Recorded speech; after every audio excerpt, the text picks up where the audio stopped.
ሰላም እንዴት ናችሁ? እንግዲህ አሁን ላይ በኢትዮጵያ ወቅታዊ ጉዳይ በተለይ ሐኪሞችን የጤና ባለሙያዎችን አጠቃላይ ነርስ፣ አዋላጅ ነርስ እንዲሁም ሐኪም እና የጤና መኮንኖች ያሉበት ሁኔታ ሁላችሁም ታውቃላችሁ። የመንግስትንም እንግዲህ ምላሹን እየሰማችሁት ነው። የዳቦ ጥያቄ የጠየቁትን እንግዲህ ፖለቲካዊ ይዘት አስይዞ ለማንገላታት ለእስር እየዳረጋቸው ይገኛል። በጣም አግባብነት የሌለው በጣም ምንድነው እያየነው ያለነው የጎረምሳ አይነት አካሄድ ነው እንግዲህ የምናየው እየሄዱት ያሉት እና የጤና ባለሙያዎች ትክክለኛ አይነት ጥያቄ እየጠየቁ እንደሆነ የምናየው ነው እና 6 ዓመታቸው ነው ጤና ባለሙያዎች አጠቃላይ ይህን ጥያቄ መጠየቅ የጀመሩት። ከዛም በላይ ይሆናቸዋል። ኦልሞስት አሁን እንደ አዲስ ከጀመሩት እንኳን 2 ወር ይሆናቸዋል። ነገር ግን መጀመሪያ የጀመሩት ከ6 ዓመት በፊት ሰብስቦ በስድብ ነው አጥረግርጎ ያባረራቸው እና ቤተ መንግስት ላይ ሰበሰባቸው ጠቅላይ ሚኒስትሩ። ከዛ በኋላ ብዙ ነገር ነው የተሰደቡትና ትልልቅ ስፔሻሊስቶች ስፔሻሊስቶች በዛ ቦታ ላይ ንግግር አድርገው ነበር። አንዳንድ ቪዲዮዎችንም እንዳየ ነው በጣም አሳፋሪ የሆነ ስድብ ነው የሰደባቸው አይደለ?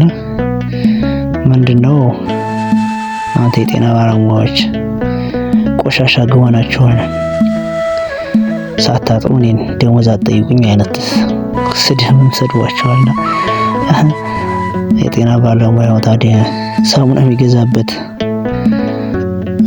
እንኳን ደሞዝ ሳትከፍሉ በምኑ ሳሙና ነው አጥቦ ገወኑን ለብሶ የሚመጣው? ስለዚህ ቆሻሻ ገዋን ለብሰህ እኔን ደሞዝ ጭማሪ ልትናገረኝ አይገባም ብለህ ከምታዋርደው ጥሩ ደሞዝ ከፍለው ከዛ በኋላ ንጽህናውን እንኳን የሚጠብቅበት ሳሙና መግዣ ደሞዝ ስለማትከፍለው መሰለኝ አይደለ የቆሸሸ ገዋን ለብሶ የሚያክመው። ስለዚህ በጣም አስነዋሪ የሆኑ ስድቦችን ተከናንቦ እንደተመለሰ እናውቃለን የኢትዮጵያ ጤና ባለሙያ። ይሄንንም ፍርድ እንግዲህ ለኢትዮጵያ ሕዝብ ትቶ የተመለሰ የዛሬ 6 ዓመት። በዛን ሰዓት እንደዚህ አይነት እንቅስቃሴ ተጀምሮ የነበረ ቢሆንም ፖለቲካዊ ይዘት ሰጠውት። እንግዲህ በዛን ሰዓት ጥያቄውም ሳይመለስ ቀርቷል። የፖለቲካ ድርጅቶች ናቸው እየመሩት ያለው፣ ቅስቀሳውን የሚያደርጉት ፖለቲከኞች ናቸው ምናምን የሚል ነው። በጣም ያሳዝናል። አንዳንዴ ምንድነው ፖለቲካዊ ይዘት የምናገለግለው መንግስትን ነው አይደል? መንግስትና ህዝብን። መንግስት ቀጥሮህ ህዝብን ነው እያገለገልክ ያለው የኢትዮጵያን ህዝብ። የኢትዮጵያ ህዝብ እንዲጎዳ የሚፈልግ ማንም የለም። ግን አንዳንዴ የጠየቃቸው ጥያቄዎች በሙሉ ፖለቲካዊ አጀንዳ እየያዙ እስከ መቼ ነው? ወይስ ደግሞ መቼ ነው ለውጥ ልናመጣ የምንችለው? እንደ ሀገር መተማመን ካልቻልን ያለውን ሪያሊቲ አንድ ሰው ስፔሻሊስት ደሞዝ 12,000 ነው። ከዛ 10,000 ብር ለኪራይ እከፍላለሁ። 2,000 ብር ደግሞ ለዳቦ መግዣ እንኳን አልበቃኝ አለች ልጆችን። ያው 10,000 ብር ዶርም ኪራይ ካገኘ ነው አይደል አዲስ አበባ ላይ። ስለዚህ ይህን ጥያቄ ለሚጠይቅ ሐኪም አጥጋቢ የሆነ ምላሽ ከመስጠት ይልቅ ፖለቲካዊ ይዘት እየሰጡ ማሰርና ማዋከብ አግባብነት ያለው አይመስለኝም። ነርሶች የወር ደመወዛቸው አቬሬጅ 6,000 ነው አስዩ። ስለዚህ 8,000 ብር ቤት ኪራይ ቢከራዩ ምን አይነት ህይወት ሊኖሩ እንደሚችሉ አስቡት።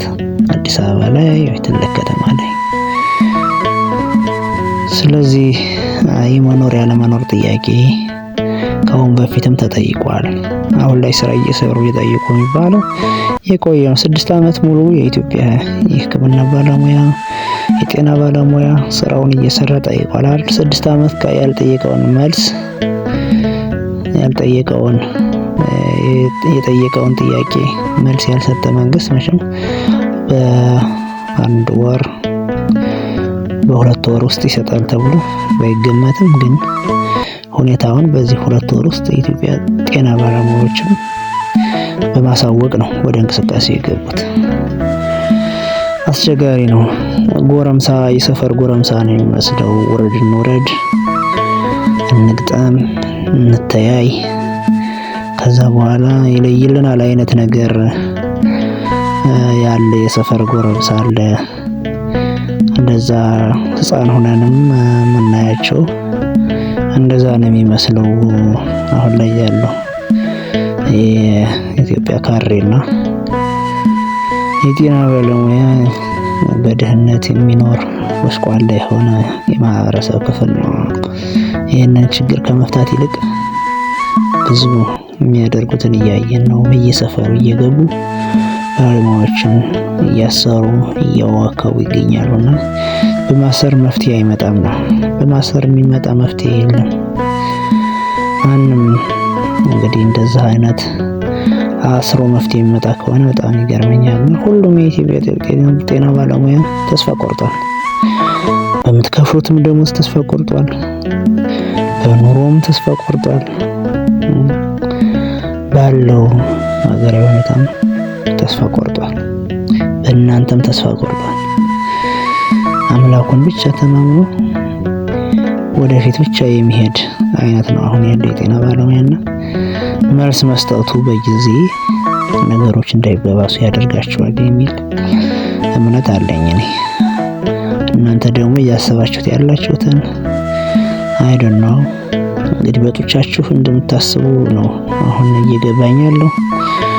ጡቻችሁን አሳብጣችሁ አንድ ካድሬ የቀን የውሎ አበል 30 እና 40 ሺህ ብር ይቀበላል። አዛ ለምግብ ለመጠጥ ከ15 ሺህ ብር በላይ ያወጣል በቀን። የአንድ ሰብ ስፔሻሊስት የወር ደሞዙን በግማሽ ቀን አጥፍቶ የሚውል ካሬ እንግዲህ ባይበጠበጥ ነው የሚገርመኝ። ነው እንግዲህ ጭንቅላታቸውን ምን እንደዘገው ራሱና አንዳንዴ እናስተውል እንጂ ማስተዋልም ጥሩ ነገር ነው እና ደግሞ የትልልቆችንም ምክር መስማት አንዳንዴ ጥሩ ነገር ነው። እንደው ድፍን ብሎ አልሰማም የሚል መንግስት ነው እንግዲህ ምን አይነት ሀገር ሊመራ እንደሚችል ምን አይነት ሀገር ለወደፊት ትውልድ ሊያስረክብ እንደሚችል የታሪክ ተወቃሽ ነው የምትሆኑት። አሁን እኮ እንደዛ አይነት ለሐኪሞችም ያልሆነ መንግስት ነው የምትባሉት አይደል? ወደፊት እንደ ደርግ መንግስት፣ እንደ ኢህአዴግ መንግስት፣ እንደ ንጉሳውያን መንግስታት ተወቃሽ ነው የምትሆኑት። ያው የታሪክ ተወቃሽ። ከዛም የበለጠ አሁን ቴክኖሎጂው ያደገ ስለሆነ በየቤቱ መረጃ ይያዝባችኋል። የምትሰሩት ሁሉ አሁን የምታደርጉት ሁሉ ይያዝባችኋል። የሌሎች እንኳን ቴክኖሎጂ ሳይኖራቸው ባፈ ታሪክ ምንድነው የሚባሉት? ስለዚህ የታሪክ ጠባሳ ነው ትላችሁ የምታልፉት ብዬ ነው። ጥሩ ብትሰሩ ግን ጥሩ ትመሰገናላችሁ አይደለም? ጥሩ በሰራችሁ ቁጥር ጥሩ ምስጋና ከማህበረሰባችሁ ታገኛላችሁ፣ ሳፖርት ታገኛላችሁ። አዘርዋይስ ማህበረሰቡም፣ ሐኪሙም፣ መምህራንም ሁሉም ተስፋ እየቆረጠባችሁ ነው የሚሄድ። ለወደፊትም ደግሞ የታሪክ ተወቃሽ ትሆናላችሁ። ስለዚህ እኔ እንደ አንድ ኢትዮጵያዊ መከረው ሰሚ ጆሮ ቢኖራችሁ እንደው አንዳንዴ የልብ ጆሮ ይባላል። የልብ ጆሮ ካልሰማ አይኛው ከውጭ የምናየው ጆሮ ጥቅም የለውም አይነት ነገር ይባላል እና የልብ ጆሮ ይስጣችሁ ይላል። አንዳንዴ የገጠርም ሰው ሲመርቅም ሲልም የልብ ጆሮ ይስጣችሁ ይላልና አእምሮ ይስጣችሁ። እኔ ደግሞ አእምሮ፣ ህሊና የሚሰማ የሚያዳምጥ የህዝባችሁን ሮሮ የሚያዳምጥ ህሊና ይስጣችሁ። እግዚአብሔር ህሊናችሁን ካልከፈተው አእምሯችሁ ተደፍኗል ብዬ ነው አሁን እያስብ ያለሁት። ይህ ስድብ አይደለም ግን እውነታ ስለሆነ ነው። ማንንም ለመሳደብ አይደለም። በተለይ ካድሬዎች ለማህበረሰባችን ከእናንተ በላይ የኢትዮጵያ ሐኪም የኢትዮጵያ የጤና ባለሙያ በጣም ጠንቅቆ ያውቃል።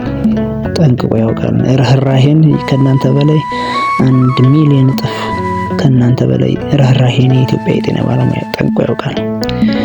ርህራሄን የኢትዮጵያን ጤና ባለሙያ ማስተማር ልጅ ለእናቷ ምጥ አስተማረች እንደሚለው አባባል ነው። ስለዚህ በፍጹም ርህራሄን የኢትዮጵያን ጤና ባለሙያ ልታስተምሩት አትችሉ። የኢትዮጵያ ጤና ባለሙያ በተፈጥሮ ትምህርቱ የሚሰጠው ነው። በጣም ሩህሩህ ነው። ምንም አድርጎ ቢሆን ያክማል። እንደ ኢትዮጵያ የጤና ባለሙያ ሩህሩህ እዚህ መሬት ላይ ታገኙም አልችልም አይደል? እንደ ልጅ፣ እንደ እናት፣ እንደ አባት፣ እንደ ወንድም ሆኖ የሚያክም ሰብአዊነትን የተላበሰ ነውና ስለዚህ የኢትዮጵያ የጤና ባለሙያ ርህራሄን ማስተማር ልጅ ለእናቷ ምጥ አስተማረች እንደሚለው ነውና ወይም ደግሞ በቅሎ ወለደች እንደሚለው። ስለዚህ ከእናንተ ይህን አይነት ርህራሄን ትምህርት ለመማር አይደለም። ርህራሄ በተፈጥሮ የኢትዮጵያ ጤና ባለሙያ ሩህሩህ ነው። ስለዚህ ይህንን እንድታውቁን የኢትዮጵያ ጤና ባለሙያም ደጋግሞ ጠይቋችኋል። ርህራሄ ልታስተምሩ ናችሁ ፖለቲከኞች።